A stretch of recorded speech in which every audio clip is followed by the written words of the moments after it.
வணக்கம் மக்களே, நாம் இந்த ஆரோக்கியமான எச்சரிக்கை பதிவில் புற்றுநோயினுடைய ஆரம்பகட்ட அறிகுறிகளை நம்ம விளக்கமாக தெரிஞ்சுக்கொள்ள போகிறோங்க. எதுக்காக இந்த பதிவு அப்படின்னா, இந்த ஆரம்பகட்ட அறிகுறிகள் நமக்கு முன்னாடியே தென்படும் பொழுதே அதை கண்டுபிடிச்சிட்டோம் அப்படின்னா அந்த அறிகுறிகள்லேருந்து விடுபட்டு கொள்ளலாம், சிகிச்சை பெற்றுக்கொண்டு நலமடைந்து கொள்ளலாம். உலக அளவில் ஏற்படக்கூடிய இறப்புகளுக்கான காரணங்களினுடைய பட்டியலில் முக்கிய இடத்தை கொண்டு இருக்கிறது புற்றுநோய் தாங்க. ஃபார் எக்ஸாம்பிள் 2020 ஆண்டில் 10 மில்லியனுக்கும் அதிகமான நபர்கள் புற்றுநோய் காரணமாக இருந்திருக்காங்க.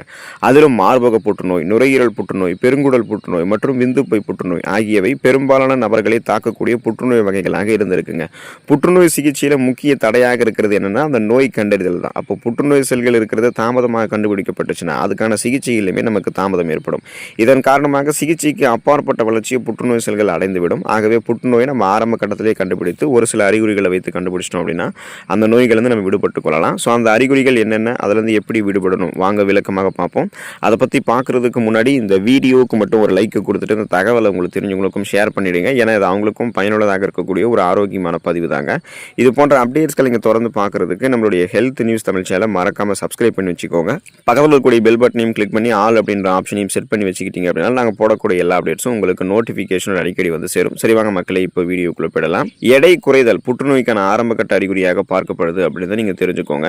உங்களுடைய உடல் எடையானது வழக்கத்திற்கு மாறாக மிகவும் வேகமாக குறைவதை உங்களால் பார்க்க முடியும். அதுவும் நீங்கள் எந்த விதமான எடை குறைப்பு நடவடிக்கைகளையும் மேற்கொள்ளாமல் இருக்கும் பொழுதே இந்த உடல் எடை குறையக்கூடிய நிகழ்வானது நடக்கும்.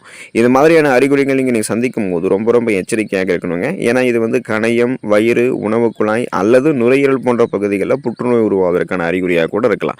ஸோ இந்த மாதிரி இருந்துச்சு அப்படின்னா நீங்கள் ரொம்ப உடனே மருத்துவரை அணுகி அதை சரி செய்து கொள்ளணும். ஏன்னா நம்ம உடல் எடையை குறைக்கிறதுக்கு எனர்ஜி ட்ரிங்க்ஸ் எடுத்துக்கணும், கலோரிகள் குறைவாக இருக்கக்கூடிய உணவுகள் எடுத்துக்கொண்டு பசியை கட்டுப்படுத்தி ஒரு 3 மாத காலகட்டங்கள்லேருந்து 6 மாத காலகட்டங்கள் வரைக்கும் நமக்கு ஆகும் உடல் எடை குறைக்கிறதுக்கு.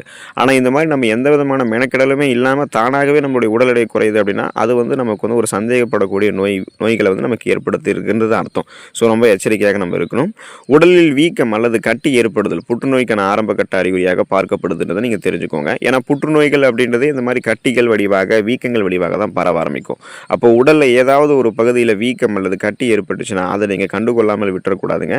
வயிறு, மார்பகம் போன்ற இடங்களில் புற்றுநோய் காரணமாக கூட கட்டிகள் உங்களுக்கு ஏற்படலாம். எனவே இந்த மாதிரியான கட்டிகள் உங்களுக்கு நீண்ட நாட்களுக்கு இருந்துச்சுன்னா நீங்கள் உடனே மருத்துவரை அணுக வேண்டியது உங்களுக்கு ரொம்ப அவசியங்க.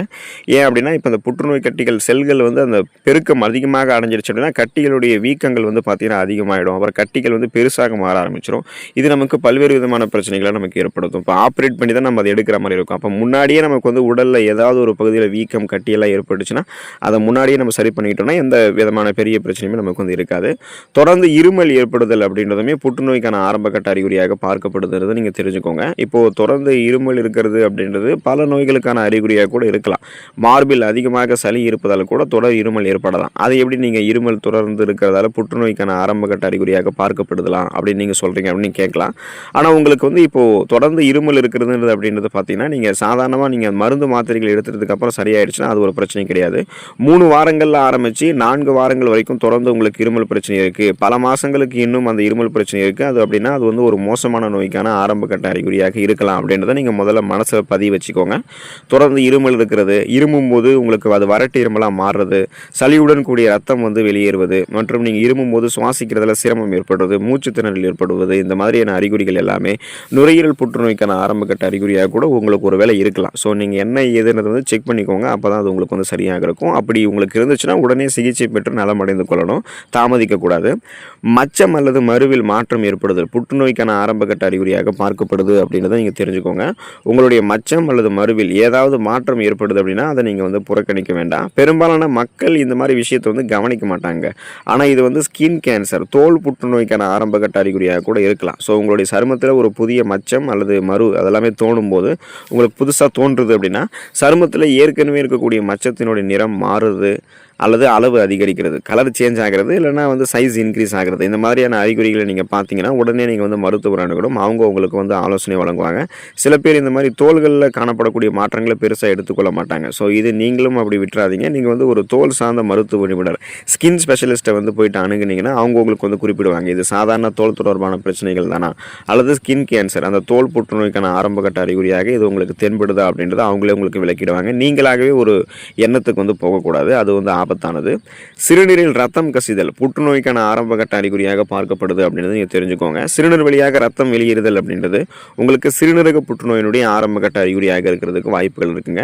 மேலும் நீங்கள் வழக்கத்தை விட அதிகமாக கழிப்பறைக்கு போகிறீங்க அல்லது மலச்சிக்கல் பிரச்சனைலாம் தொடர்ந்து எதிர்கொண்டுட்டு இருக்கீங்க அப்படின்னா உங்களுக்கு குடல் புற்றுநோய்க்கான ஆரம்பகட்ட அறிகுறியாக அது இருக்கிறதுக்கு வாய்ப்புகள் இருக்குது. இப்போ நீங்கள் சிறுநீர் கழிக்கும் போது வலியுடன் சிறுநீர் வெளியேறுது, சிறுநீர் கழிக்கும் போது கீழ் முதுகில் வலி ஏற்படுது அப்படின்னா அது எல்லாமே புரோஸ்டேட் புற்றுநோய்க்கான ஆரம்பகட்ட அறிகுறியாக இருக்கலாம். ஸோ 3 வகை புற்றுநோய்கள் சிறுநீரகம் செயல்பாடு பாதிப்படைவதால் ஏற்படுது. அதே போல் கிட்னி ஸ்டோன்ஸ் உங்களுக்கு ஏதாவது இருந்தாலுமே, சிறுநீரக கற்கள் இருந்தாலும், கிட்னி இன்ஃபெக்ஷன் சிறுநீரக தொற்று இருந்தாலுமே உங்களுக்கு இந்த மாதிரி சிறுநீரில் ரத்தம் கசிவதற்கு அதிகப்படியான வாய்ப்புகள் இருக்குது. சிறுநீரகத்தினுடைய வடிகட்டக்கூடிய செயல்திறன் இதை தடைப்படுத்தி நமக்கு அந்த சிறுநீர் வழியாக நமக்கு அந்த ரத்த செல்களையுமே கசிய வைக்கும். ஸோ இது ஒரு அபாயகரமான நிலை, கிரிட்டிக்கல் ஸ்டேஜ். நீங்கள் என்ன பண்ணணும்னா உடனே பயப்படாமல் மருத்துவரை அணுகி சரி செய்து கொள்வது நல்லது. உங்களுடைய உடலில் வலி ஏற்படுதல் புற்றுநோய்க்கான ஆரம்பகட்ட அறிகுறியாக பார்க்கப்படுது அப்படின்றத நீங்கள் தெரிஞ்சுக்கோங்க. உங்களுக்கு எந்த விதமான காரணங்களுமே இல்லாமல் தொடர்ந்து வாரக்கணக்கில் உடலில் வலி இருக்குது அப்படின்னா அது புற்றுநோய்க்கான ஆரம்பகட்ட அறிகுறியாக கூட இருக்கலாங்க. ஏன்னா புற்றுநோயினுடைய அந்த ரிசர்ச் படி பார்த்தீங்கன்னா புற்றுநோயினுடைய ஆராய்ச்சிகளின்படி புற்றுநோய் கட்டிகளானது எலும்புகள், நரம்புகள் மற்றும் பிற உடல் உறுப்புகளில் அழுத்தம் கொடுக்கறதால, அந்த ப்ரெஷரை பில்ட் பண்ணுறதால தான் அதிகமான வலியை அது ஏற்படுத்தலாம் அப்படின்றது குறிப்பிட்றாங்க.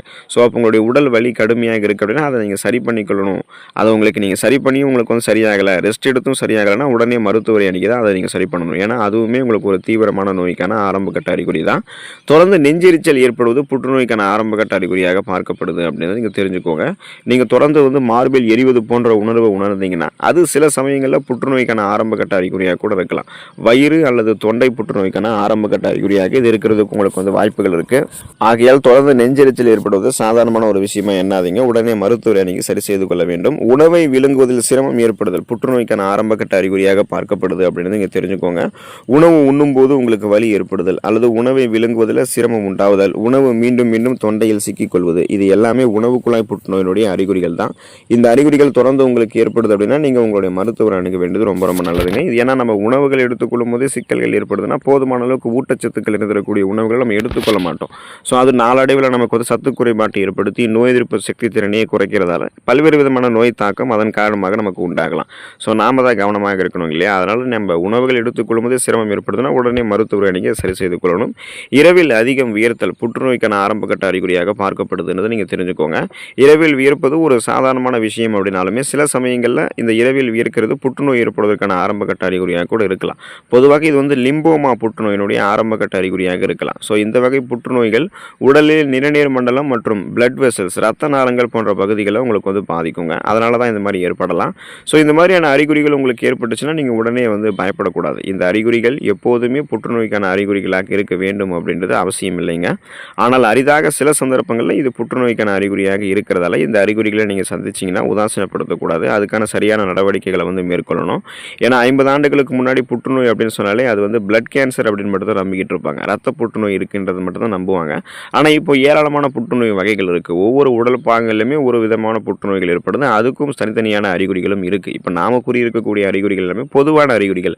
ஸோ இந்த அறிகுறிகள் தென்படும் போதே மருத்துவரை சந்தித்து உடல் நலத்தை மேம்படுத்திக் கொள்ளுங்கள். அந்த புற்றுநோய்களிலிருந்து விலகிக் கொள்ளுங்கள். அடுத்த ஆரோக்கியமான பதிவில் மறக்காம சந்திப்போம். நன்றி மக்கள்.